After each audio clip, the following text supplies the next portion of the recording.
Adios! Hi, hope you've been getting on okay with the kata Empi. I was in two minds whether to do the next sequence as one or two sequences. I think there are probably 3 sequences left for the whole kata. But because of the changing of directions and things like that, especially in a small space, it's often easier to do a small section and then you can kind of put yourself in a position where you can do the next section. But actually, I think we'll do 2. So what we're going to do, brains on, boop, we're going to do 2 sequences. You should now be in right side shotoruki, kokotsudachi, after the last sequence. Now we're going to moate turn, behind, so look, hip in, hip out, gidan barai, itch.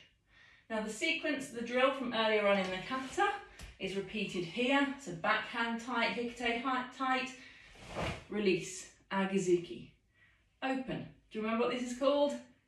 Hair grab, tsuskami, or kami tsuskami, as I think is the long version. Kami tsuskami, but tsuskami is just grab here. Same as the drill earlier, knee comes up. Remember to keep this knee bent as we drive forward, land together. Then driving out, same as before, gidan barai. And gidan barai, other way.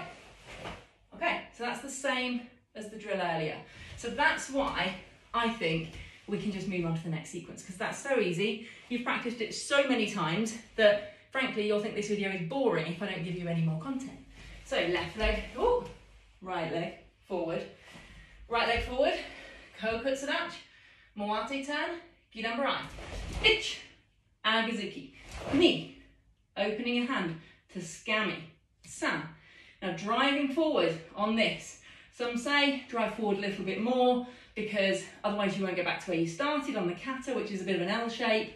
There could be other applications for driving further forward. Maybe it is supposed to demonstrate or symbolise more power, more strength driving through. But whatever, drive through a little bit further on this one. Knee up and in and out. Itch. Other side. Knee.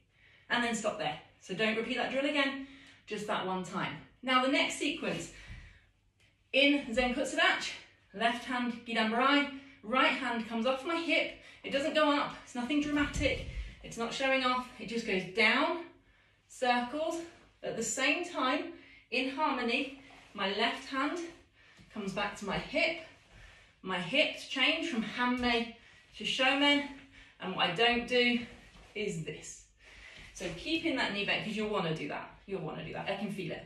So from here, right hand comes off the hip, scoops round, teisho uki. So now my hips are shomen, my zenkutsudachi is facing the side, my left hand, my hikite, is tight on my hip, and my right hand is in a teisho, palm heel, strike facing upwards here. Now teishos, gidan are normally down, chudan are normally to the side, and jodan are up. Now that is just because of the flexibility of your wrist. If you imagine trying to strike somebody in the groin with your wrist like this, it's not going to be strong enough to really do any damage. So you turn it this way, and then the impact point is going to be the palm heel here, heel of your palm, striking in there, because there you're more likely just to hurt your fingers. Again, it's about where on the body you're using this and applying this technique. So chudan here, again, this way or this way. You're likely to strike with your fingers first because, you know, I'm fairly flexible, but unless you can get those pushed all the way back, your fingers are going to be striking parts of the body that's going to damage your fingers. So jodan will be here, chudan here, gidan here. So if somebody says teisho and you do either of those, or all of those 3, they're right, they're not wrong.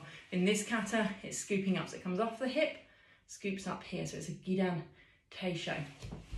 Okay, so from your gidan barai, we went off on a tangent there, taking after Sensei Wayne, taught by the best. Off the hip, scooping round, hip at the same time. Now coming forward, down and up. Different associations, back leg, front leg, Kanazawa, back leg. So down and up.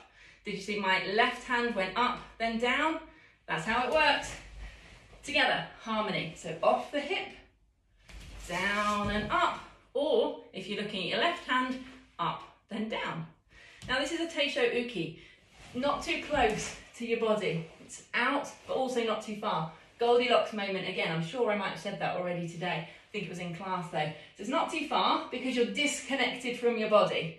It's not too close, okay?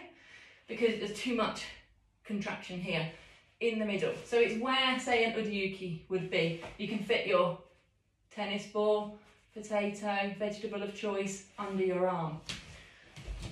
So off the hip, down and up, right leg moved in and out.